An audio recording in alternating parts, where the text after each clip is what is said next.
આપણે નક્કી કરવાનું છે કે નરેન્દ્રભાઈની દોસ્તી જે અદાણી અને અંબાણીની જોડે છે એની જોડે રહેવું છે કે રાહુલ ગાંધી અને કોંગ્રેસ પાર્ટીની જોડે રહેવું છે, જેની દોસ્તી ખેડૂતો, મજદૂરો, શ્રમજીવીઓ, આદિવાસીઓ, દલિતો, ગરીબો, પીડિતો, શોષિતો, વંચિતો અને બેરોજગાર યુવાનોની સાથે છે.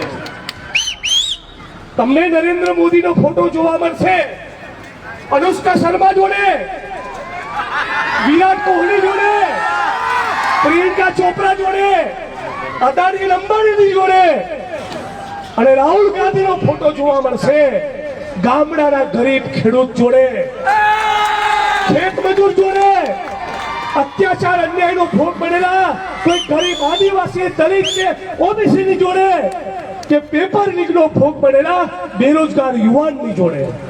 આ બે વિચાર વચ્ચેનું અંતર છે, એની વચ્ચે ગુજરાત અને દેશનો ખેડૂત ઉભો છે. હવે નિર્ણય તમારે કરવાનો છે.